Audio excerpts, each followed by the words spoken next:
Bonjour à tous, bienvenue sur France 3 Côte d'Azur. La conclusion aujourd'hui d'une semaine de découverte du quartier de la Libération à Nice. Morceau choisi avec nos guides Daniel Gerner et Yannick Fournigo à la caméra.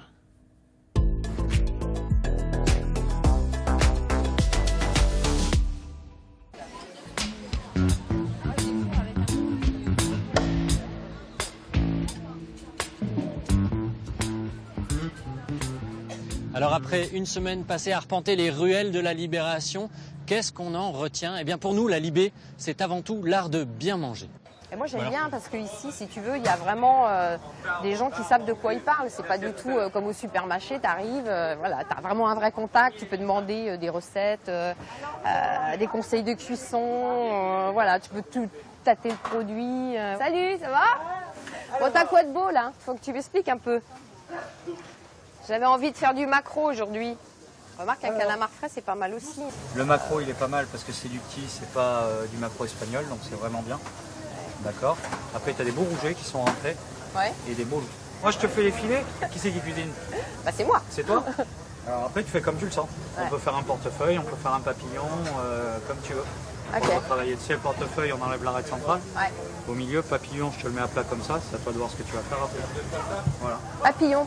Papillon. Parti. Allez, Ok. ça Tu me marche. prépares ça pour tout à l'heure? Ouais, qu'est-ce que tu veux? Ah bah, allez, hein. Ah, celui-là, mais moi celui-là, là, c'est bon. Allez, ça marche. Allez, Ça ok. marche. Je te fais ça tout à l'heure. Merci. Allez. On y va? Ok.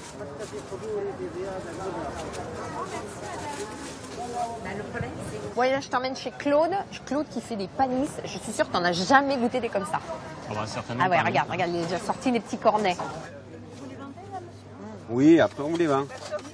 D'abord vous goûtez si ça vous plaît. Là, vous les goûtez, et puis après, une fois que vous les avez goûtés, vous les avez adoptés, vous les achetez. Voilà. Et voilà comment vous êtes fait avoir. Oui, ça va. C'est ça. La Libé, c'est aussi un quartier très animé, très vivant, au passé riche et en plein développement.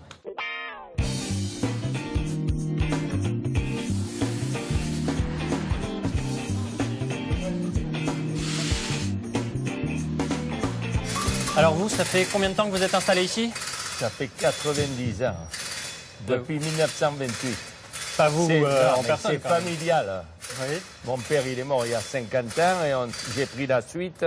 Et maintenant, c'est mon fils. On peut dire que vous êtes un peu une légende du quartier. vous. Ben, je ne suis pas une légende, mais je suis né là. Ma mère me donnait le biberon. Alors le quartier, il a beaucoup changé. Ah ouais, puis c'est magnifique ce qu'ils ont fait là. C'est un beau quartier. Ça fait plaisir de voir cette évolution qu'il y a eu. Alors ici, vous avez donc cet immeuble qui est en fait à la fois un immeuble de logement, mais un immeuble également en rez-de-chaussée avec une crèche. Et cette crèche va donner sur le jardin. Donc aujourd'hui, dans le prolongement du jardin, c'est aussi la possibilité d'avoir réhabilité, requalifié ce jardin en l'agrandissant. Pourquoi on a pu l'agrandir? Simplement parce que les voies de circulation que vous avez derrière vous, qui sont au nombre de 3 aujourd'hui, eh bien demain seront simplement une voie de circulation qu'on appellera en semi-piétonisation, et les 2 autres voies de circulation vont passer de l'autre côté du jardin. Et puis on a surtout appris que la Libé, c'est le centre de Nice, le vrai centre de Nice, et donc du monde.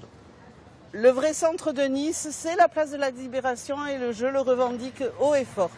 Pourquoi? Prenez une carte, un plan de la ville, vous mettez un compas sur la place de la Libération, vous l'écartez au maximum et vous tracez votre rond et vous verrez que s'englobera la place Masséna, s'englobera Saint-Roch, s'englobera le Ray. Donc le centre Et de le Nice. centre de Nice, c'est la place de la Libération. Et c'est d'autant plus le centre névralgique de la ville, Oui, pendant très longtemps, oui. à cause de cette gare du Du Sud. train d'épines qui alimentait les Niçois parce que, en plus, pendant la guerre, etc., c'était, voilà, les gens qui habitaient à Entrevaux, les paysans, à Entrevaux, à Notes, ils descendaient avec leur panier, leur cajot, comme on disait avant, chargés de châtaignes, Et ils de alimentaient la pommes, ville. voilà. Des pêches d'Entrevaux, et ils alimentaient la ville, oui, oui. Et même en gibier apparemment. Et même en gibier, oui, puisque mon papa, qui n'avait pas de voiture, et qui habitait Passage Gasto, le fief de ma maman, là, à 2 pas de l'école Fiancoda, lui, il partait à la chasse avec le train d'épines. À la chasse en train. À la chasse en train. Et alors il ramenait Voilà. le gibier dans le train. Ils ramenaient le gibier dans le Non, mais train. ça devait sentir bon. Mais ça sentait pas bon. C'est pas mauvais. Pourquoi ça sentait? Je Parce sais que pas, moi. c'était des petits oiseaux. Hein. C'était pas des sangliers. Ah, hein, non. d'accord. Les sangliers, maintenant, je les ai sur mon terrain, la corniche des oliviers. Tout ça a bien Plus changé. besoin de prendre le train d'épines pour les tuer. Voilà, c'est la fin de nos aventures dans le quartier de la Libé. Évidemment, il resterait encore plein de choses à découvrir. En attendant, vous pouvez revoir ces émissions sur notre site internet paca.france3.fr. Et tout de suite, votre journal régional.